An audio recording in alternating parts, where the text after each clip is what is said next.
English సాహిత్యాన్ని ఒక 40 ఏళ్ల పాటు బోధించినటువంటి ఒకరిద్దరు అధ్యాపకులు నేను అడిగాను ఆసక్తి కొద్దీ ఈ కావ్యం రాసే రోజుల్లో. అంతకుముందు కూడా మీరు ఇంగ్లీష్ సాహిత్యం బాగా అధ్యయనం చేశారు కదా, మీరు తెలుగు వాళ్ళు, మన విశ్వనాథ మన రామాయణ భారతాలు కూడా మీరు చదువుకున్నారు, పోల్చి చెప్పండి విషయం అంటే వాళ్ళు ఇది చెప్పారు నాకు. ఆ తర్వాత నేను చూస్తే అలాగే కనపడుతున్న విషయం.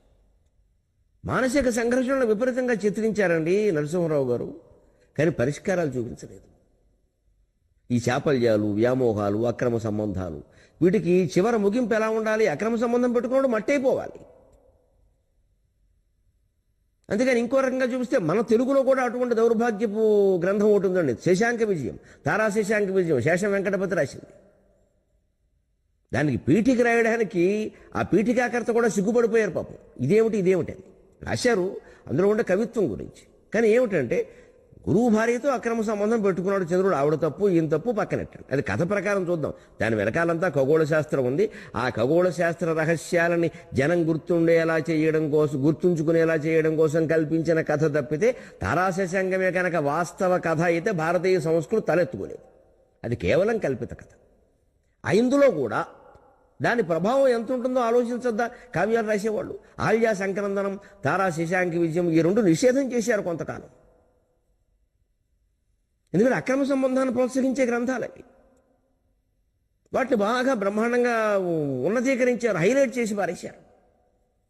పైగా తర్వాత దేవతలంతా వచ్చి చంద్రుడితో యుద్ధం చేసి చంద్రుడు గెలిచాట. ఇంకేమిటి? చంద్రుడు గెలిస్తే ఇంకేమిటి? చంద్రుడు ఓడిపోవాలి, చంద్రుడికి శిక్ష పడాలి, తారక శిక్ష పడాలి. ఈ తారక పుట్టిన కొడుకు మరి బృహస్పతికి సంబంధించిన వాడా చంద్రుడికి సంబంధించిన వాడా అంటే చంద్రుడిదే అని తీర్మానం చేశాడు. ఈ సంబంధాన్ని సమర్థించి చంద్రుడిదే అని తీర్మానం చేసి కొడుకును ఆయనకిచ్చి మరి చంద్రుడు రాజసూయోగం చేశాడని కావ్యం ముగించాడు శేషం వెంకటపతి. చింపే బుద్ధి అయింది నాకు. అందుకే నా దగ్గర ఉన్న 60-70 తెలుగు కావ్యాల్లో చిట్టశివర కావ్యంగా నేను దాన్ని చదివా. ఆపి బుద్ధి జడగొట్టుకోక్కర్లేదు, మనం బాగా పరిపక్వత సాధించాక ఈ కావ్యం చదువుదాం, లేకపోతే మధ్యలో చదివితే మనమే తప్పుదారి పెట్టే అవకాశం ఉందనిపించింది. ఎందుకంటే చాలా దారుణమైన పద్యాలు. అసలు ఊరికే ఈ స్త్రీలకు పాతివృత్యం అనే చేతగానే మొగాడు చేసిన ధర్మసూత్రాలు అంటాడు ఏకంగా వ్యాఖ్యానం. అలాగనే ఇవి కవి మాటలు కాదనడానికి లేదు. చంద్రుడు ఎవరో అనే మాటలు కావచ్చు, తార అనే మాటలు కావచ్చు. కానీ చివరి చంద్రుడికి తారకి శిక్ష పడకపోతే లోకం ఏమవుతుంది? మనకు జరిగాయి. నాకు అనుమానం, ఎందుకంటే ఈ తారాశీశాంకాది కావ్యాలు 17-18 శతాబ్దంలో వచ్చేయండి. అప్పటికి ఈ సాహిత్యాల ప్రభావం మన మీద పడింది. అందుకే ఈ దుర్మార్గపు కావ్యాలు వచ్చాయి. ఎంతో కొంత ఉంటుంది, లేకుండా ఉండదు ఇది.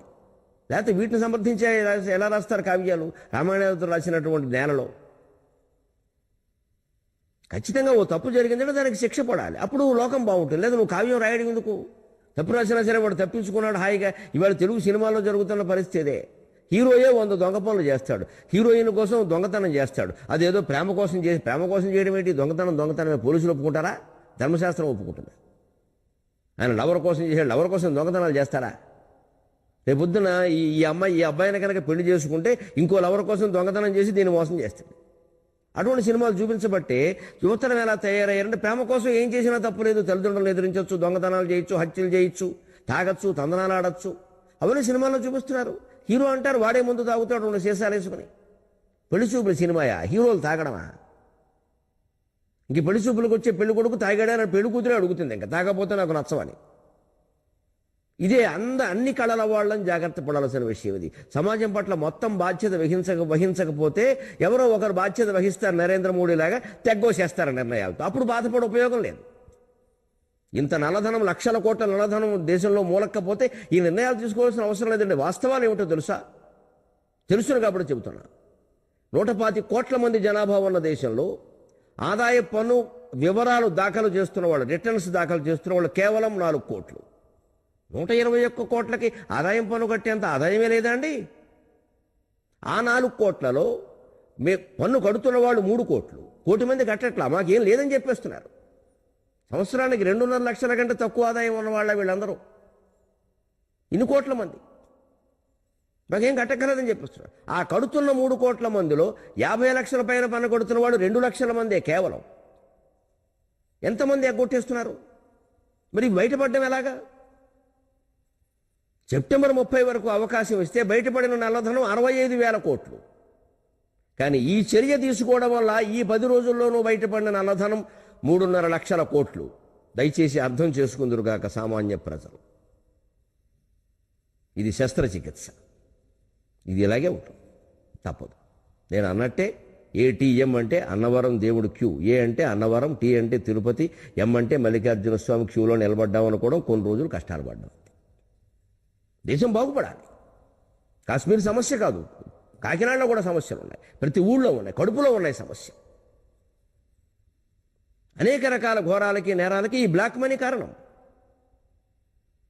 డబ్బు దాచడం ఒకటే కాదు, అనేక రకాల వస్తువులు దాచేస్తారు. డబ్బు స్టాక్ మార్కెట్ ఏదైనా ఇస్తారు, లోపల దాచేస్తారు, గోడౌన్లలో వస్తువులు కృత్రిమ కొరత సృష్టిస్తారు, పెంచేస్తారు.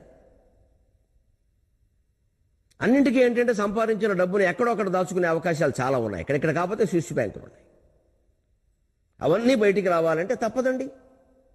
ఏ రంగమైనా అంతేనండి. సరైన సమయంలో సరైన చర్య లేకపోతే ఇలాగే అవుతాయి. లేకపోతే అహల్య సంక్రందనము, శేషం వెంకటపతి, తారాశేషాంక విజయం లాంటి కావ్యాలు రావడం ఏమిటి, ఆదరణ పొందడం ఏమిటి, అందులో చదవడం చదువుతారండి, బాగుంటాయి. అక్రమ సంబంధాల కావ్యాలు రామాయణం కంటే బాగుంటాయి చదవడానికి, ఆకర్షణీయంగా ఉంటాయి. వెంటనే ఏమనిపిస్తుంది ప్రవృత్తికి, మనం వాళ్ళు అలా ఉన్నారు, మన చంద్రుడే ఎలా ఉన్నట్ట, బృహస్పతి భార్య ఎలా ఉందిట, అయినా ఆయన తిరిగి స్వీకరించేట. అబ్బా అదో ధర్మమా? స్వీకరిస్తారా తిరిగి? ఏమిటి స్వీకరించాలని ఏమైనా నలిగిపోయిన బ్యాంకు పాసు పుస్తకమా? శీలం సమస్య దెబ్బతిన్న తర్వాత కాపరాలు ఏమిటండి? ఇంకా ఎందుకు ఆ కాపరం అవసరం ఏమిటి? అదంత చిన్న విషయమా? మొగాడైనా ఆడదైనా శీలాన్ని పాటించకపోయిన తర్వాత కాపరం ఏమిటి? ఎందుకు పెళ్లి చేసుకున్నది? విడిగానే ఉండొచ్చు కదా. ప్రతి చోట పుట్టేయాలండి.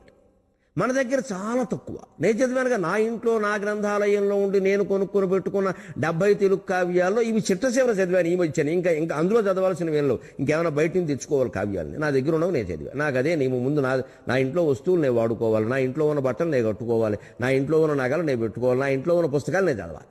అవి అలాగే పెట్టడం, ఎవరన్నా వచ్చినప్పుడు పెద్ద లైబ్రరీ ఉందని ఎందుకు ఉపయోగం ఏంటి? మనం చదవనప్పుడు ఎవరికైనా ఇచ్చేస్తే వాడినా చదువుతాడు. కాస్త బీరువా ఖాళీ అవుతుంది, ఆడాళ్ళు ఇంకేమైనా గిన్నెలు పెట్టుకుంటారు అక్కడ. నేను అలా చేయను. నా గ్రంథాలయంలో ఉన్న పుస్తకాలు నేను ఎప్పటికప్పుడు చదువుతాను. నేను చదవడం అయిపోతే ఇంకా నా పిల్లలకి వాటితో పెద్ద పని లేదు అనిపిస్తే చదివే వాళ్ళకి ఇచ్చేస్తాను. ఎప్పటికప్పుడు నా గ్రంథాలయం ఖాళీ కూడా అవుతూ ఉంటుంది, కొత్త పుస్తకాలు వస్తూ ఉంటాయి. అలా నేను పెట్టుకున్న 70 కావ్యాలు సుమారుగా ఉంటే 68 చదివాక చివరి 2గా చదివాను. అదే భరించలేకపోయాను. అమ్మయ్య, 58 ఏళ్ల వయసులో చదవబడి సరిపోయిందిరా బాబు, 38 ఏళ్ల వయసులో ఈ 2 చదువుకుంటే నా పరిస్థితి ఉంటాం అనుకున్నాను నేను. అలాంటివి ఉన్నాయండి. ఎప్పుడు తప్పుల్ని, నేరాల్ని, ఘోరాల్ని, అక్రమ సంబంధాన్ని ఉన్నతీకరించి చిత్రించకూడదు. ఏదో పాల పొంగులా అలా వచ్చినా అవి దెబ్బతిన్నట్టుగా చెప్పాలి. అందుకే మనకి తిక్కన గారి భారతంలో మీరు గమనించండి, కీచుకుడిని బాగా ఉన్నతంగా ఏదో గొప్ప, ఉన్నతం అంటే మంచి అని కాదు, గొప్పగా చిత్రిస్తాడు, చివరికి మొత్తం దెబ్బ కొట్టిస్తాడు. అక్కడికి కీచకుడు విరహాన్ని అతిగా వర్ణించారనే విషయంలో తిక్కన గారి మీద కూడా విమర్శలు ఉన్నాయి. మరి కాస్త ఆలోచిస్తే తెలుస్తుంది. తిక్కన గారు కదా అని ఏమీ అర్థం కదా అన్నవాళ్ళు అన్నారు. అంతెందుకు అన్నారు? దుష్టపాత్రకి అంతెందుకు అన్నారు? నిజమే. మరి అక్కడేదో పనిచేసింది ఆయనకి సరదాకి. అదే భీముడు శృంగారం అయితే వేరే విషయం, అర్జునుడు అయితే వేరే విషయం, కీచకుడు దాన్ని అంత వర్ణించడం ఏంటండి అన్నారు. పైగా పరస్త్రీ విషయంలో ఆయన భార్య అయితే వేరే. వాల్మీకి చేయలేదు ఆ పని, రావణాసురుడు గురించి చెప్పినా కానీ. అలా కాలంలో తేడాలు అవన్నీ. ఈ జాగ్రత్త మన వాళ్ళు పడ్డారు, ఆ జాగ్రత్త వాళ్ళు పడ్డారు. అందుకే తీయ మాటల చేదు చేష్టల తీర్చన క్రియపాత్రలు, కయ్యం నెయ్యం 2 నిష్ఠగా నడిపించాడు. చాలా శ్రద్ధతో భక్తితో రసతత్పరుడై. కొయ్య బొమ్మలు కావు పాత్రలు కోమలాంగులు చూడగా. ఒక కవి ఒక పాత్ర సృష్టిస్తే కొయ్య బొమ్మలా ఉండకూడదు, అది కోమలాంగి కావాలి. కవి పాఠకుడిని పలకరించాలి, మురిపించాలి, మరిపించాలి, సరసమాడాలి, అవసరమైతే కత్తి జడిపించాలి. అప్పుడే ధర్మానికి బాటకుడు కట్టుబడతాడు. అలాగే ఆ పాత్ర చిత్రణ జరగాలి. కొయ్య బొమ్మలు కావు పాత్రలు కోమలాంగులు చూడగా, తీయ బొమ్మల చేదు చేష్టలు తీర్చన క్లియోపాత్రలు. తీయ మాటలు చేదు చేష్టలు, పైకి తీపిగా మాట్లాడడం, వెనకాలన్నీ చేసి తవ్వివన్నీ పోతుంది. అటువంటి క్లియోపాత్ర లాంటివి చదవగానే మనకు అర్థమైపోతుంది, ఓ ఇలాంటి వాళ్ళు మన దగ్గర కూడా ఉన్నారా బాబు, మన బంధువుల్లో ఉన్నారు, జాగ్రత్త పడాలి అని. ఆ కవికి వ్యవహారం ఇదే, పాఠకుడికి అర్థకృతే మన ప్రయోజనాలు నెరవేరడానికి, మన వ్యవహారంలో మనం గట్టిగా ఉండడానికి కావ్యం ఉపయోగిస్తుంది. లేదా నాటకాలు దేనికండి?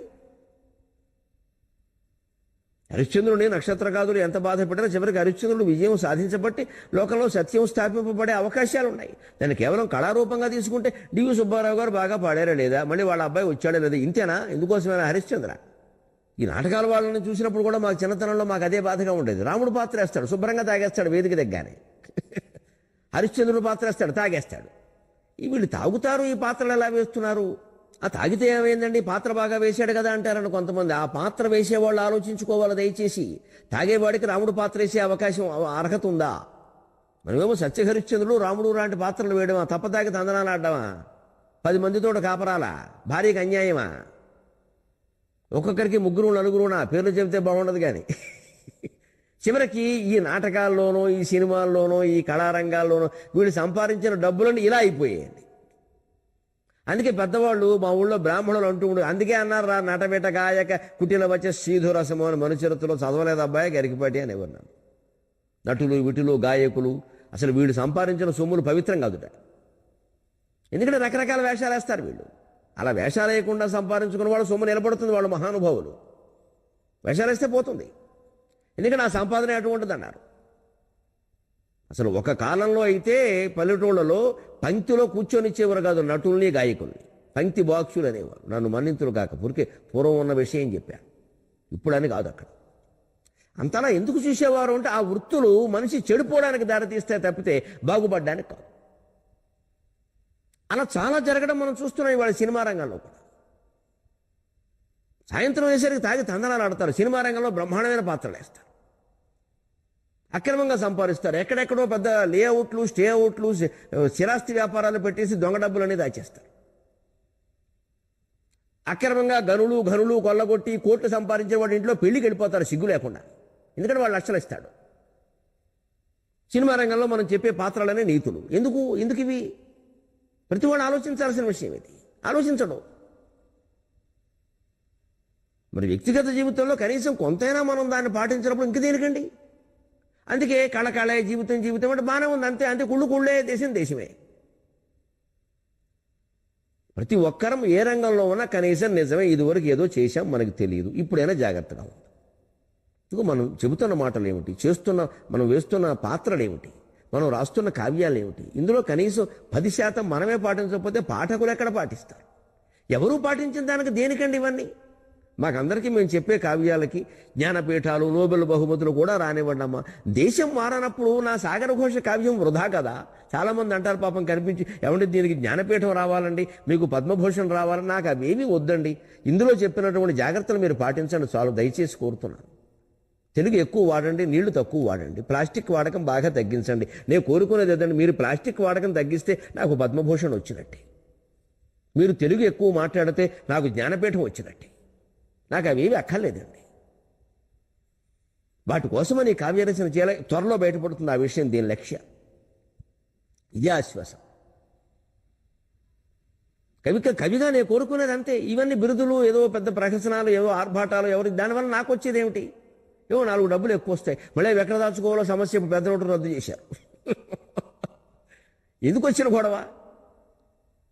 నేను దొంగ మార్కెట్ వాడికి తయారవడం తప్ప ఇంక కావ్యాలు రాసే అర్హతలు, ప్రవచనాలు చెప్పే అర్హతలు మాకెక్కడవి? మనస్సు కొళ్ళిపోతుంటే బయట ఎన్ని సన్మానాలు జరిగితే ఏమండి? నా అంతరాత్మను ప్రశ్నిస్తున్నంతకాలం ఆంధ్రదేశం అంతా నన్ను గౌరవించినా నాకు ఉరిగేది ఏం లేదండి. నా అంతరాత్మ ప్రశ్నించకుండా నిశ్చింతగా నేను మనసమే పడుకుంటే హాయిగా వెంటనే 5 నిమిషాలు నిద్ర పట్టాలి. భగవంతుడి దైవాలు ఎంతవరకు పడుతుంది అలాగా పట్టాలి, అలాగే పట్టాలి, జీవితాంతం అలాగే పట్టాలి. నా అంతరాత్మ నన్ను ప్రశ్నించే పరిస్థితి వచ్చింది అంటే ఆత్మహత్య మంచిది. ప్రతి మనిషి అలా ఆలోచిస్తే సమాజం బాగుంటుంది. అప్పుడు తీవ్ర చర్యలు తీసుకోవాల్సిన అవసరాలు ప్రభుత్వాలకు కూడా ఉండవు. అందుకోసమే కావ్యాలండి. సూర్యుని లేత వెల్గుల ప్రచోదితమై ఇరువైపులందు దుర్వార్యపు దుఃఖ సుఖ భారములంటి తీరు, దుర్వార్యములైన దుఃఖ సుఖ భారపు తీరములంటి సాగు. సూర్యుని లేత వెల్గుల ప్రచోదితమై దుర్వార్యములైన దుఃఖ సుఖ భారపు తీరములంటి సాగు. సౌందర్య రస ప్రవాహము గదా అడుగంటని వానికైత. షేక్స్పియర్ కవిత్వాన్ని ముగిస్తూ తరంగం ఉంటుంది ఒక్క మాటలో చెప్పాలంటే కవి షేక్స్పియర్ లాంటి మహాకవుల కవిత్వాలు ఎటువంటివి అంటే, సూర్యుని లేత వెల్గుల ప్రచోదితమై ఇరువైపులందు దుర్వార్యములైన దుఃఖ సుఖ భారపు తీరములంటి సాగు సౌందర్య రస ప్రవాహముగదా అడుగంటని వానికైత ఆశ్చర్యకరము మానసిక చర్యల జాతక చర్యయౌనదే, మానసిక చర్యల జాతక చర్యయౌనదే. జీవితాన్ని మొత్తం అన్ని వైపుల నుంచి స్పృశించాడయా కవి. అదిగో జీవిత నాటకమ్మును విషాదంతమ్ముగా కూడా చూచు దృఢత్వం వది. సూర్యుని లేత వెల్గుల ప్రచోదితమై. ఎప్పుడు నదులు ప్రవహించాలంటే సూర్యకాంతి సమృద్ధంగా ఉండాలండి. సూర్యకాంతి ప్రసరించని అడవులలో నీళ్లు ముందుకెళ్ళవండి. నదినైనా మనిషినైనా ప్రవహింపజేసేది సూర్యకాంతి ప్రసారం, చైతన్యం ఇచ్చేది సూర్యుడు. ఒక్కసారి ఉడికిస్తాడు ఆయన, లే ఇంకా కూర్చున్నామే అంటాడు, అంతే పొద్దునే వచ్చి. దూరిన లేత వెల్గులకు దుప్పటి నెత్తి తినమలేపినన్, పూరిపాకలో దూరిన లేత వెల్గులకు దుప్పటి నెత్తి తిని అమ్మలేపినన్ అని కరుణశ్రీ గారు బేద పూజ అనే ఖండికలో రాస్తారు. అబ్బాయి ఎందుకు నిద్రలేచాడంటే, ఆ పాకలోంచి కిరణాలు వీడు దుప్పటి మీద పడి ఇంక పడుకొని ఇవ్వట్లేదు, లే సన్నాసి లే అన్నట. పూరిపాకలో దూరిన లేత వెల్గులకు దుప్పటిని తిని అమ్మలేపినన్. అప్పుడు కూడా మళ్ళీ అమ్మ లేపాల్సి వచ్చింది. అమ్మ కంటే ముందు సూర్యభగవంతుడు లేపారు, సూర్యభగవానుడు లేపారు. అంత అందంగా చెప్పేవారు కవిత్వం కాళిదాసు నుంచి కరుణశ్రీ వరకు. అలాగా ఒక సౌందర్య రస ప్రవాహం, ఒక నది ప్రవహించాలంటే సూర్యకాంతి కావాలి కదా కవి. సూర్యుని లేత వెలుగుల ప్రచోదితమై ఎలా ప్రవహించింది అనేది ఇరువైపులందు రెండు గట్లు ఒరుసుకుంటూ ప్రవహించడమే కాదు, దేన్ని ఒరుసుకుంది? దుర్వార్యములైన దుఃఖ సుఖ భారపు తీరములంటి సాగి. జీవితంలో దుఃఖము సుఖం రెండూ కూడా దుర్వార్యం. మనం పురుషోత్తం పట్టు కథలో చూసాం. మనం సుఖం కూడా దుర్వార్యమే. నాకు వద్దమ్మా ఈ అంగాస్త్రం కట్టుకుని దేవుడు ప్రసాదం తింటూ నేను అరుగు మీద ఉంటాను అంటే కుదరదు. నీ పూర్వకర జన్మకర్మ ప్రకారం నీకు ఐశ్వర్యం ఇవ్వాలి, నువ్వు వద్దన్నా నాకు ఇవ్వక తప్పదు అని ఆ లక్ష్మీదేవి ఇచ్చి వెళ్ళిపోయింది. అలాగే వెళ్ళిపోతానన్నాడు, వెళ్ళిపోయింది. అంటే దుఃఖము సుఖం రెండూ కూడా అనివార్యమే. దుఃఖమే అనివార్యం అనుకోవద్దు, సుఖం కూడా అనివార్యమే. దాన్నే సుఖ ప్రారబ్ధం అంటారు, దుఃఖాన్ని దుఃఖ ప్రారబ్ధం అంటారు. రెండూ అనుభవించక తప్పదు. ఒక్కోడు జీవితంలో చాలా నిరాడంబరంగా చాలా సాధారణంగా బతకాలని అనుకుంటారు. నేను అనుకుంటాను, నాకు కుదరట్లేదు. చాలా సాధారణంగా నిరాడంబరంగా బతకడం నాకు కుదరడం లేదు. నేను అనుకుంటున్నా, నేను ఉండాలని అనుకుంటున్నా, నాకు కుదరడంలా. ఎందుకు కుదరడంలా? దుఃఖం ఎంత అనివార్యమో సుఖం కూడా అంతే అనివార్యం ఉండి అనుభవించాల్సిన యోగం ఉన్నప్పుడు మనం వద్దన్నా తప్పదండి అది. నాకు నిజానికి భోజనంలో మా ఇంట్లో అయితే 3 మజ్జిగతో కలిపి 3, మజ్జిగతో కలిపి 3, 4వది ఆవిడ చేస్తే నువ్వు తినమని చెబుతాను నేను. ఏదో బెలిపించి మురిపించి మొత్తం మీద నాకు తెలియకుండా 4వది వడ్డిస్తుంది ఆవిడ. తినకపోతే అలాగా ఓ పూటే భోజనం, 2వ పూట మళ్ళీ పళ్ళు తింటారు. చెప్పిన మాట వినకపోతే అలా అని, చెప్పిన మాట విన్నవాడే మొగుడని నా మాట నాకే అప్పగిస్తుంది. నవ్వుకుంటా తింటాం. కానీ ఎక్కడికైనా వెళ్ళినప్పుడు అండి 2, 3 ఎక్కడమ్మా 16 చేస్తున్నారు. మీరు తినండి కాస్త, ఏదో ఓ పూట తినేది భోజనం, తినకపోతే అలాగే ఉంటున్నారు. రాత్రిపూట పళ్ళు తింటారంటే అక్కడికి 6 రకాల పళ్ళు పట్టుకొస్తున్నారు. నేను అనుకుంటాను సుఖ ప్రారంభం అంటే ఇదేరా బాబు అని. తప్పదు. ఇలాగ రైలు దిగినా, విమానం దిగినా, కారు దిగినా కాలు నేల మీద పెట్టనివ్వట్లేదు, ఇంకో వాహనం తెచ్చేస్తున్నారు. కాసేపు నడుస్తానయ్యా పోయినా నాకు పొట్టొచ్చేలా ఉందా? ఏం లేదండి, మీరు ఇంకా యువకుల్లాగే ఉన్నారని ఏదో చెబుతున్నారు ఇక్కడ. అదే సుఖ ప్రారంభం. అంతే, దుఃఖ ప్రారంభం ఉంటుంది. అలాగే ఎప్పుడో నాకు ఎప్పటికీ గుర్తు, 1989లో శ్రీకాకుళం వెళ్ళాను ఏదో ఉద్యోగం ఇంటర్వ్యూకి, కోరుకొండ స్కూల్లో ఎక్కడో హాజరయ్యాను. సార్ అదేదో అయిందనుకోండి, అది రాకపోవడమే మనకి మంచిది. కానీ అక్కడ బయలుదేరే సమయంలో తుఫాను, భయంకరమైన తుఫాను, 89 మే. మన్నాడు సాయంత్రం ఇక్కడ నేనే గరికపాటి సాహిత్య పురస్కారం అని పెట్టి ఒక ఆయనకి అవార్డు ఇస్తున్నా. వసీరా అనే లోహనది కావ్యానికి అవార్డు ఇచ్చా. నారాయణ రెడ్డి గారు ముఖ్య అతిథి, బేతవోలు రామబ్రహ్మం గారు, మా జయధీర్ తిరుమలరావు గారు అందరూ ఉన్నారు, చేకూరు రామారావు గారు అందరూ ఉన్నారు సభలో. నేను శ్రీకాకుళంలో ఉన్నాను. ఉదయం భయంకరమైన తుఫాను, బస్సులు లేవు, రైళ్లు లేవు, ఏం లేవు. నిజంగా అంత తుఫాన్లో బస్సు ఎక్కి ఎక్కడికో వచ్చి మళ్ళీ దిగి 15 కిలోమీటర్లు నడిచాను మధ్య. దుఃఖ ప్రారంభం. బిస్కెట్ దొరకలేదు తిందామంటే. కానీ ఆశ్చర్యకరంగా ఇక్కడ సభ మొదలై ప్రార్థన పడే సమయానికి నేను వచ్చేసాను. నారాయణ రెడ్డి గారు ఎలా వచ్చావాయా? ఈదుకుంటూ వచ్చావా? ఎగురుకుంటూ వచ్చానండి అన్న. సంకల్పం అంతే, రావాలి నా సభ, నేనే లేకపోతే ఎలాగా? బంధువులు మిత్రులకు అప్పగించా. కానీ నేనున్న కళ వేరు. ఆయన అనుకోడా పురస్కారం ఇచ్చేయని లేడని. నేను ఇంట్లో జరుపుతున్న పెళ్లి లాంటిది అది. దుఃఖ ప్రారంధం అనుకున్నాను. ఎన్నో విషయాలు.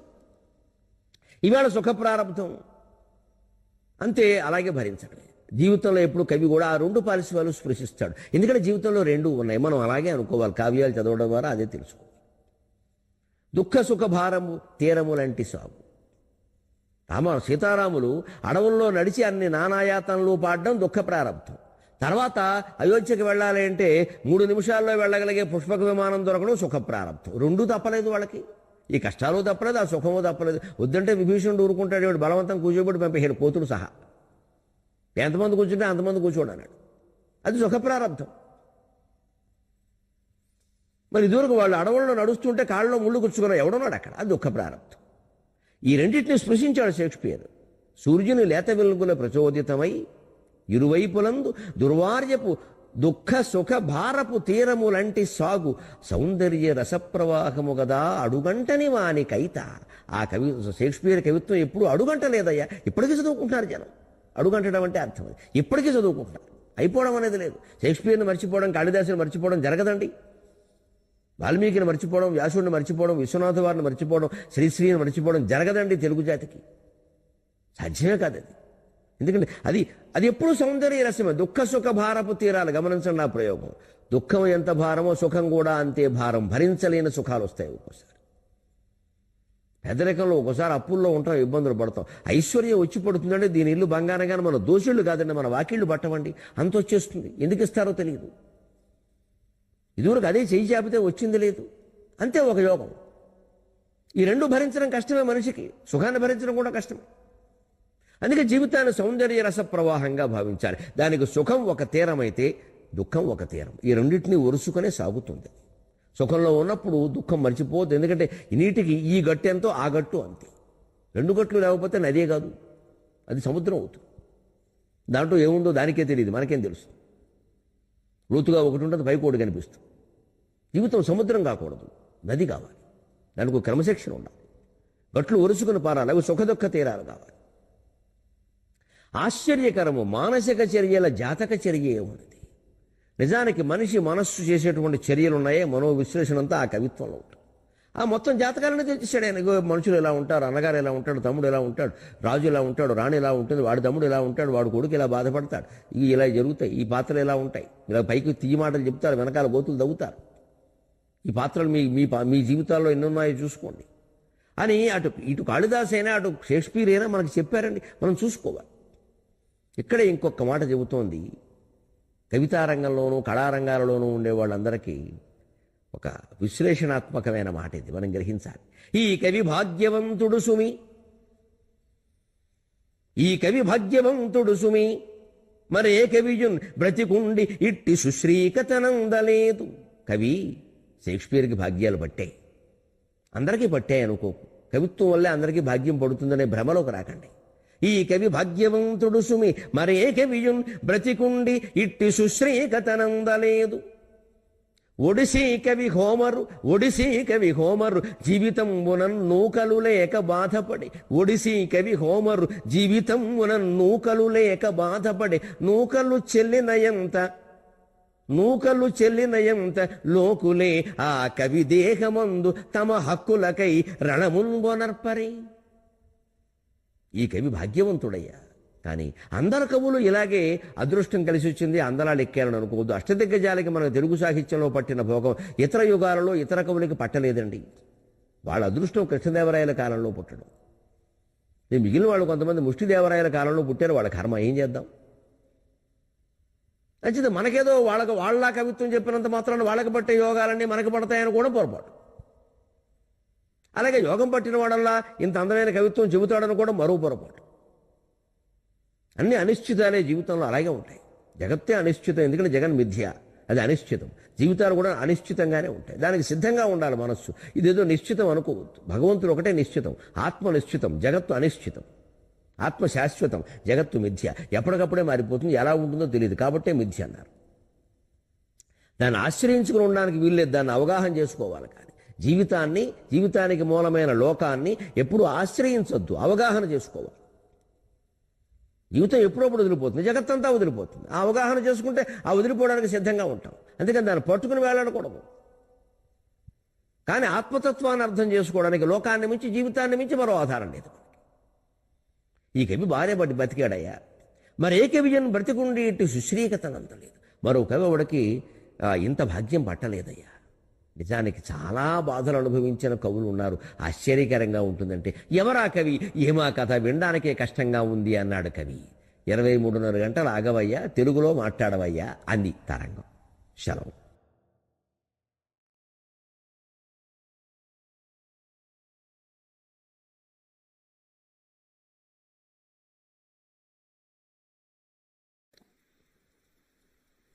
ఎవరితోనూ మనం పోటీ పడుతూ నాకు వీలైనంత వదిలేసుకుందుకు సిద్ధంగా ఉండాలి. ఈ పిల్లలకి నేను చెప్పనండి, వాళ్ళు చిన్నపిల్లలు, వాళ్ళకి ఏవో ఆశలు సరదాలు ఉంటాయి.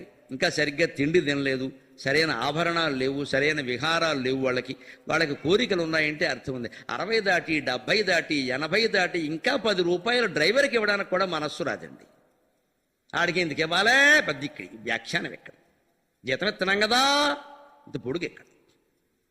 చచ్చిపోతావా నువ్వు అన్నం తింటున్నావు, వాడికి 100 రూపాయలు ఇవ్వలేవు భోజనం చేయమని. మనం టిఫిన్ చేస్తున్నామండి, యజమాని దిగ్గానే డ్రైవర్కు 50 రూపాయలు ఇవ్వద్దు టిఫిన్ చేయమని. ఇవాళ 50 రూపాయలు లేకుండా ఇడ్లీ దోశ వస్తాయేమో, వాడు బతకాల వద్దా? పైగా వాడి చేతుల్లో మన ప్రాణాలు ఉన్నాయి. కనీసం అలాగైనా ఆలోచించాలి కదా లౌక్యం. వాడి చేతుల్లో వాడి స్టీరింగ్ అడ్డంగా తిప్పితే అయిపోయింది. ఇక్కడ నీకు ఎన్ని కోట్లున్నా ఉపయోగం లేదు. ఇక్కడ ప్రమాదం జరిగింది సార్ అంటాడు, వాడు దూకేస్తాడు, మనం పోతాం. అదే భయంతో నాకు నియమం ఉండి జీవితం అంతా నేను కారు దిగానంటే నా డ్రైవర్ కానీ ఎవరి డ్రైవర్ కానీ టిఫిన్కి 50 భోజనానికి 100 ఇచ్చేయవలసిందే. నా ప్రాణాలు వాడి చేతుల్లో ఉన్నాయి. 150 కారణంగా బతుకున్నాను నేను. పోనీ మనం సంపాదించుకుంటాం ఏంటంటే రోజుగా 150 పోతే పోనీ. వాళ్ళు పరమానంద పడతారు. అయ్యారు దిగారంటే మన చేతుల పైగా 100 నిజమే. నా భోజనానికి 150 200 అవుతున్నాయి హోటల్లో తింటే వాడికి అవ్వా 100నే ఇవ్వా. ఇప్పుడు తినే వచ్చి ఉంటావు, ఇదో వ్యాఖ్యానం ఎక్కడ. వాడు ముందు పడుకోవాలి శుభ్రంగా, రాత్రిపూట కొంచెం ఇలా కునుకు పడ్డాడు అనుకో మన అంతే అయిపోయినట్టే. ఇక్కడ జాగ్రత్త చూసుకోవాలి. అందుకని జీతం ఇస్తున్నాం కదా, జీతం వేరు ఇది వేరు. ఆ కింది వర్గాల వారిని మీరు డ్రైవర్లు క్లీనర్లు ఈ ఇస్త్రీ చేసేవారు ఈ వర్గాలను మీరు గమనించండి. వాళ్ళకి నెలకి ఇచ్చేటువంటి జీతం కంటే అప్పుడప్పుడు ఇచ్చే కొసరుందే అది బాగా పనిచేస్తుంది. వాళ్ళ దృష్టి అలా ఉంటుంది. అయ్యారు ఎప్పుడు ఏదో 10 రూపాయలు చేతిలో పెడతారు, అది దృష్టి ఉంటుంది. నమ్మకంగా ఉంటాడు, మనకేం నష్టం లేదండి. మనం సంపాదించే లక్షల్లో ఇది ఎంతండి? ఇది నెలంతా పోగేసి రోజు ఇచ్చిన 150 రోజుల్లో ఇచ్చిన 4500 అయిందమ్మా.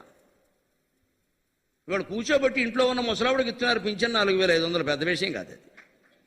కూర్చోబెట్టి ఏ పని చేయను ఆవిడికి, నీకెందుకు తీసుకోమా మాకు ఓటేసి చాలని.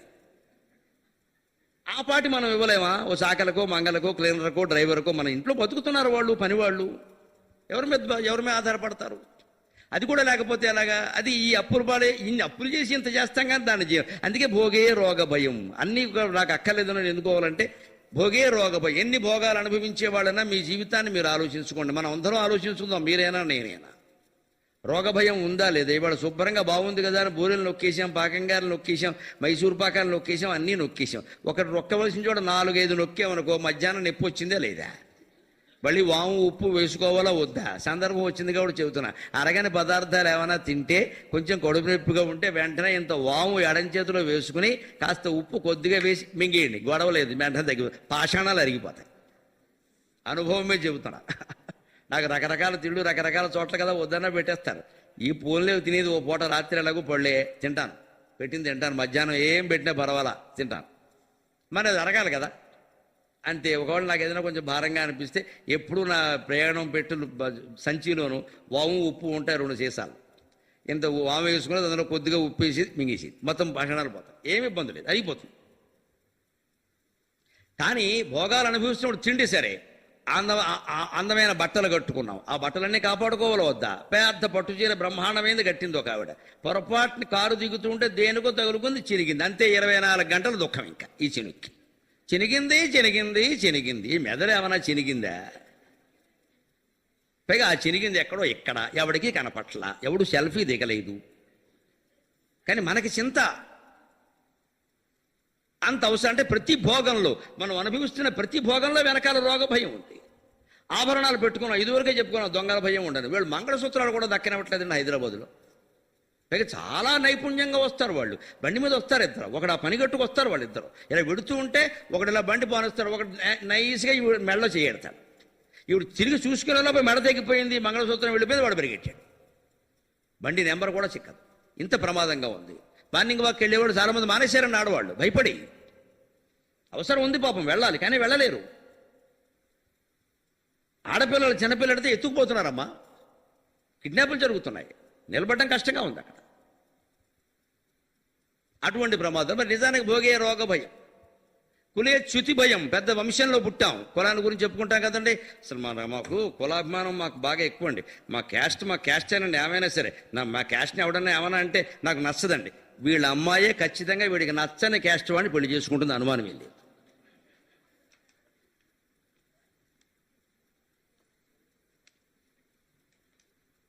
ఏం చేస్తాడు? పిల్లని చంపేసుకుంటాడా? అల్లుని చంపేస్తాడా? అలా చేసిన వాళ్ళు ఉన్నారు, రకరకాల సుఖపడ్డారా. అంటే సిద్ధంగా ఉన్న వైరాగ్యం. ఎంతవరకు పిల్లల్ని పెంచడం? 18 ఏళ్ల వరకు పెంచాం, తర్వాత 20 ఏళ్ళు వచ్చి, అందులో ఈవేళ 11 ఏళ్ళకే స్వతంత్రాలన్నీ వచ్చేస్తున్నాయి. 20 ఏళ్ళు దాటే వాళ్ళ నిర్ణయాలు వాళ్ళు తీసుకుని మనకి ఇష్టమైతే ఒప్పుకుంటాం, ఒక మాట లేకుండా చెప్తాం. లేకపోతే బాబు నీ దారి నువ్వు చూసుకో, నేను చెయ్యని పెళ్ళి, నేను రాను, నీకు నాకు సంబంధం లేదు, నువ్వు చూసుకో. అప్పటికి ఇష్టమైతే చేసుకుంటాడండి. ఒకవేళ ఆ పెళ్లి వాళ్ళు సుఖంగా ఉంటారేమో మనకేం తెలుసునండి, వదిలేస్తే అయిపోయాయి. అంతేగాని అల్లుని చంపేద్దామా, కూతుర్ని చంపేద్దామా, 4 రౌడీలను పంపిద్దాం, ఎందుకు ఇదంతా? ఏదో బట్ ఏమంటారు, ప్రెస్టేజ్ హత్యలు ఈ మధ్య పరువు హత్య. ఏం పరువు? మన ఎవరన్నా వచ్చి అడిగేశారు ఆ విషయం, అడిగితే అవునండి చేసుకున్నాను, నన్నేం చేయమంటాం అంటామమ్మా. ఏం దానికి? మనమేం తప్పు చేశామా? అవును, వాడు చేసుకున్నాడు, వాడిని అడగండి అని అడుగుతారేమిటి? అంటే మనం దానికి బాధ్యత వహించక్కల. అందుకని అంతేగాని కక్షలు పెంచుకోవడం, ఇంకా వాళ్ళ మీద ఏదో శత్రువుని పంపించి, ఇదంతా అనవసర వ్యవహారం, ఇంకా క్షోభ. ఇప్పుడు అల్లుని చంపినా మన కూతురే కదా వితంతు అయింది, ఇక కూతుర్ని చంపితే చెప్పక్కర్లేదు ఆ విషయం. రేపు పొద్దున ఇంట్లో సుఖంగా ఉండగలవా? ఆ చంపిన కాసేపు చేసావు, నా కక్ష తీసుకున్నాం అంటాడండి. తర్వాత ఈ పళ్ళు బాగా గట్టికి కలిపాడు, 2 పళ్ళు ఊడిపోయి. ఇదే భయం. అప్పుడు వెంటనే ఇంట్లో వాళ్ళే దగ్గర చేసావు, కూతుర్ని చంపేసి పెద్ద కబుర్లు చెబుతున్నాడు, తల్లి అన్నం పెడుతుందండి. ఎందుకు ఉపయోగపడేది ఇది? ఇదే కులేచ్యుతి అంటే దానికి సిద్ధంగా ఉండాలి ఆ పరిణామానికి. వాళ్ళ జీవితాలు మన చేతుల్లో లేవు. పిల్లల్ని కన్నాం కానీ వాళ్ళ తలరాతల్ని కన్నామా? మనకు అనవసరం, వదిలేయడమే ఎక్కడెక్కడ. దాని మీద ఎక్కడో అవధానంలో అడిగితే ఎందుకు ఇంత కక్షలోను ఓ పద్యమే చెప్పాను హాయిగా ఆదర్శంగా, అలా ఉండొచ్చే మొహమాట లేదు. అడ్డాల నాటి బిడ్డలు గడ్డమ్ములు వచ్చినంత గండములైనన్ బిడ్డలను చంపుగొందుమై. అడ్డాల నాటి బిడ్డలు గడ్డమ్ములు వచ్చినంత గండములైనన్ బిడ్డలను చంపుగొందుమే.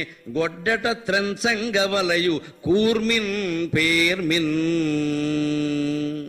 పిల్లల్ని చంపడం కాదండి, వాళ్ళ పట్ల మనకుండే మమకారాన్ని చంపుకోవాలి. నీకు దమ్ము ఉంటే, ధైర్యం ఉంటే నిలబడవలసిన విధానం అది. నీకు నేను అక్కర్లేనప్పుడు, నా పరువో, నా ప్రతిష్టో, నా కులమో, నా ఆచారమో, నా సంప్రదాయమో ఏదో నీకు అక్కర్లేనప్పుడు నువ్వు కూడా నాకు అక్కర్లేదు వెళ్ళిపోవచ్చు. నీ పని నువ్వు చూసుకో.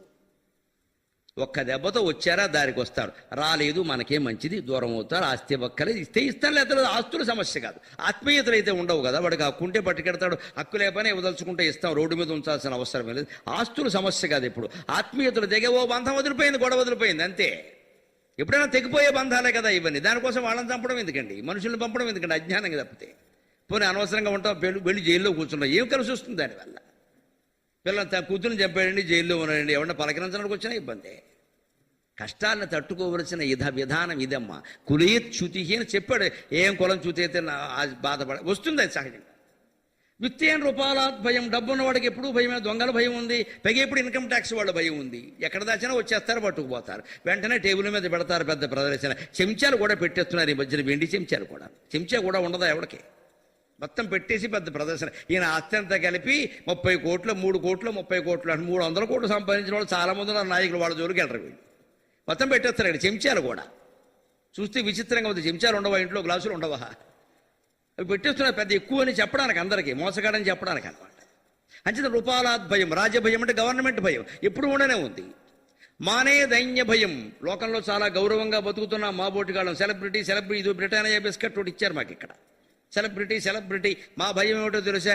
ఎప్పుడైనా టీవీలో ఏదైనా విచిత్రమైన కథ వేస్తాడేమో, మన పరువు అయిపోతుందేమో, మా భయం మాకుంది. పోనీ ఈవేళ ఇదివరకైతే మేం జాగ్రత్తగా ఉంటే సరిపోతుంది. ఇప్పుడు రకరకాల జనం ఫోటోలు దిగుతున్నారు, మార్ఫింగులు చేసేస్తున్నారు. ఎవడి దేకానికో నా ఫోటో పెట్టేస్తే నా బతుకేం కావాలి? ముందు చూసిన వాళ్ళు ఏమనుకుంటారు, ఆయన అలాంటి వాడు కాదు, ఏమో ఏ పొట్లో ఏ బాగుందో నమశివాయ అయిపోయా. ముందు నిర్ణయానికి వచ్చేస్తారు కదా, రెండో మాట కూడా తర్వాత కదా నేను వివరణ ఇచ్చుకోవలసింది. వెంటనే పత్రికల వారు ఇప్పుడు పిలిచినారు, అప్పుడు వచ్చి మూడు దగ్గర 6 మైకులు ఎడతారు. మీ గురించి అందరూ ఇలా అనుకుంటున్నారు సార్, అయిపోయింది. ఇంక ప్రవచనాలు నేను మానక్కల్లా, మీరే మానేస్తారు. మానే దైన్య భయం. నువ్వు లోకంలో ఎంత ప్రచారంతో ఎంత గౌరవంతో ఉన్నా ఎప్పుడైనా ఈ గౌరవం పోతుందేమో అన్న భయం ఉందా లేదా? ఇంకో మాట, మనం అనవసరంగా భయపడతాం. బలే రిపు భయం. ఎంత బలవంతుడైన రౌడీకైనా సరే వాడికో రౌడీ ఉంటాడు. వీడు తణుకు రౌడీ అయితే వాడు తాడేపల్లిగూడెం రౌడీ, మొత్తం పాగోజీ రౌడీ ఉంటాడు, స్టేట్ రౌడీ ఉంటాడు, సెంట్రల్ రౌడీ కూడా ఉంటాడు. వాడికి భయం ఉందండి. వాడేం అసలు రౌడీలు అన్న వాళ్ళు ఎవరు, కత్తులు పట్టుకుని ఫ్యాక్షనిజం చేసేవాళ్ళు ఎవరు సుఖశాంతులతో ఉండలేరు. మనకు అందరికి తెలుసు ఆ విషయం. వాడు ఇప్పుడు ఏ రోజు పడుకోరు. వాడు కూడా పొరపాటున ఇంట్లో పడుకొని 4 బయట కాపలా కారేసి. ఎందుకు ఆ జీవితం? దానివల్ల ఏం కలిసి వచ్చింది? అంటే బలం ఉన్నా కూడా ఉపయోగమే లేదు. ఇంకో మాట, రూపే జరాయా భయం. మహిళామణులు అందరికీ తెలుసు. ఎక్కడ 40 ఏళ్ళు దాటగానే పొరపాటున ఎవరైనా ఆంటీ అన్నారంటే అయిపోయినట్టే లెక్క. అప్పుడే వచ్చేసిందా ఏమిటో, అప్పుడే తెల్లబడిపోతున్నాయి అనగానే పేపర్లో ఎవడో ప్రకటనిస్తాడు, జుట్టు రాలిందా దా మేము మొత్తం రాల్చేస్తాం. ఓ సోఫా మీద ఓ వెంట్రుక, దాన్ని 16 ఫోటోలు తీస్తాడు పాములాగా. సోఫా మీద వెంట్రుక పెడతాడు, ఇంత చేస్తే దాన్ని ఫోటో పాములో పెడతాడు. ఇంకా ఆ వెంట్రుక రాలితే ఏమిటి, నాకు మొత్తం రాయలే, ఏమిటైంది గొడవ? సంసారంలో ఇబ్బంది వచ్చింది లేదా ప్రవచనాలకు ఇబ్బంది అయిందే? నా అందం చూసి నా ప్రవచనానికి వస్తారా? అది అవసరమా? ఏమైందండి అంత కాంక్ష ఎందుకంటే? అంత రూపే జరాయా భయం. మీరు ఆడవాళ్ళైనా మగవాళ్ళైనా ఎంత సౌందర్యం గురించి తాపత్రయపడినా సరే 40 కాకపోతే 50కైనా ముడతలు వస్తాయా రావా? తర్వాత అయినా వస్తాయా రావా? సిద్ధపడాలండి వార్ధక్యానికి, మృత్యువుకి. ఈ మార్పులు ఎందుకు చేయాలి? మనం వదిలేసాం బా ఏదోటి అనుకుంటారో. పైగా చాలా మందికి తెలియదమ్మా. మహిళామణులకి నమస్కరించి చెబుతున్నా, తెల్ల వెంట్రుకలు అక్కడక్కడా వస్తే శ్రీనాథ మహాకవి పద్యం చెబుతాడు, తిలతండులన్వయ శ్రీనటియింప అంటాడు. నువ్వులు బియ్యము కలిపి ఆరబెడతారు చిమ్మిలి చనివిడి చేయడం కోసం. ఆ చిమ్మిలి చేయడం కోసం నువ్వులు బియ్యము కలిపి చాట్లో ఆరబెడితే ఆ నల్లటి నువ్వులు తెల్లటి బియ్యం కలిపితే ఎంత అందంగా ఉంటాయో, తెల్ల జుట్టు నల్ల జుట్టు ఉన్నవిడ అంత అందంగా ఉంటుంది. అనవసరపు మార్పులు చేయకండి. అక్కడక్కడ తెల్ల వెంట్రుకలుండి మధ్యలో అన్ని నల్ల వెంట్రుకలుండి మధ్యలో అక్కడక్కడ ఓ పాయ తెల్లగా ఉంటే బ్రహ్మాండంగానమ్మా. ఇంకో మాట చెబుతున్నాం, ఈ పవిత్ర గంగా యమున నదులు రెండూ కలిసి ప్రవహించినట్టుగా ఉంటుందమ్మా. దయచేసి మార్పులు చేయకండి. ఇగో ఈ పిల్లలకి నచ్చింది, పెద్దవాళ్ళకి నచ్చలా నాకు తెలుసు. నాకు తెలుసు ఎవరికేది నచ్చుతుందో నాకు తెలుసు. అబ్బే 40 దాటిన వాళ్ళు ఎవరో కొట్టరు.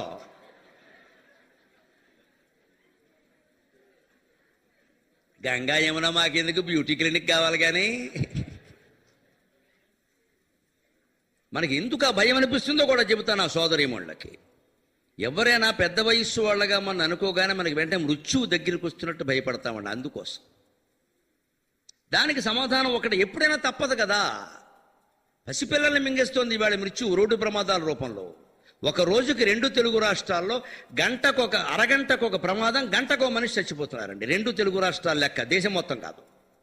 అరగంటకో ప్రమాదం, గంటకో మనిషి. ప్రతి యువకుడు, అంతా 18 ఏళ్ల యువకుడు. ఏమైపోతుంది రేపు పొద్దున దేశం? అన్ని ప్రమాదాలు జరుగుతున్నాయి. అంటే మృత్యు ఎలా ఉంది? మనం తెచ్చిపెట్టుకుంటున్నాం. తెలియకుండా జరిగేవి జరుగుతూనే ఉన్నాయి. మరి అటువంటి మృత్యువు గురించి భయపడ్డం ఎందుకు? తస్మాత్ అపరిహార్యేర్ధే నత్వం శోషితుమర్హసి. ఎలాగూ అది రావడం తప్పనప్పుడు అనవసరంగా భయపడతావు ఎందుకయ్యా నాడు కృష్ణుడు అర్జునుడితో. తప్పదు కదా, తప్పని దాని గురించి భయపడి వదిలే ఆ విషయాన్ని. దాన్ని ఏదో రకంగా తప్పించేద్దామని నవగ్రహాన్ని తీసుకొస్తావని తెల్ల వెంట్రుకల కోసం. ఎవడో బయలుదేరుతాడు, నవగ్రహ పూజ చేస్తే జుట్టు తెల్లగా ఉండదు. ఎందుకంటే శుక్రుడు తెల్లగా ఉంటాడు, వీడు చూసినట్టే. ఇక్కడ అదో గోళం, వాడు తెల్లగా ఉండడం ఏంటంటే అర్థం లేనమాట. అంతే చెప్పేస్తారు. వెంటనే శుక్రగ్రహం ఆవాహయామి, స్థాపయామి, పూజ్యామి, నా నెత్తి మీద ఆవాహయామి, కూర్చోంటారు. నా తెల్ల వెంట్రుకలు పోకపోగా 2 లక్షలు పోయి. ఎందుకు అసలు తెల్ల వెంట్రుకలు ఉంటే నీకు నష్టం ఏమిటి? ఉన్నదాన్ని ఉన్నట్టు ఎందుకు ఆమోదించలేకపోతున్నావు? జీవితాన్ని మిత్రమా, దాన్ని మార్చాలని ఎందుకు అనుకుంటున్నావు? ఉన్నది ఉన్నట్టు ఆమోదించగలిగితే హాయిగా ఉంటానే. అంచేది ఇది కూడా అంతే, రూపే జరాయా భయం. ఇంకో మాట, శాస్త్రేవ ఆది భయం. మాకు కూడా పెట్టాడు రేవు భర్తృహరి. నువ్వెంత పండితుడు వేరా, నీకెంత శాస్త్రం తెలుసునా? కంగారు పడక అబ్బాయి, గొప్పలు చెప్పగా నిన్ను మించిన వాడు వస్తాడు రేపోతున్నా.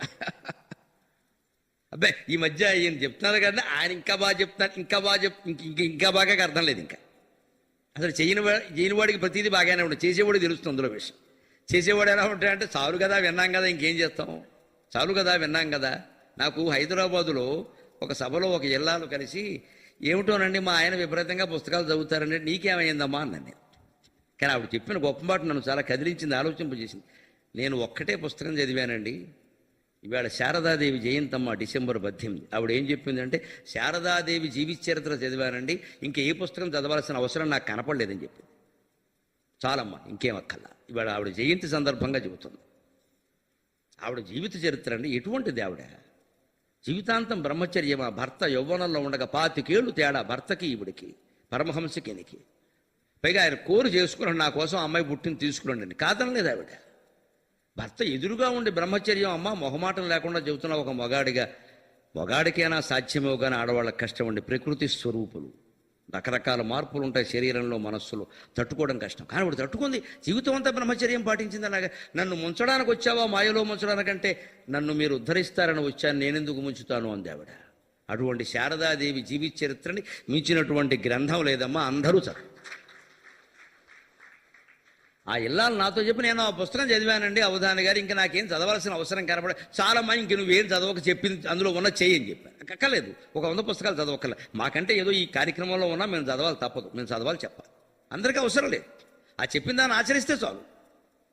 అంటే శాస్త్రీయ వాది భయం. ఎన్ని గ్రంథాలు చదివినా, ఎంత బాగా అవధానాలు చేసినా, మమ్మల్ని మించిన వాడు ఎవడో వచ్చాడు అనుకోండి, వాడు కుర్రాళ్ళు కూడా అవధానాలు చేస్తున్నారు, వారు ఎవరో మీకంటే బాగా చేశారంటే మనసులో వెంటనే కరుక్కే, ఇంకా అయిపోయిందా మన పని అని.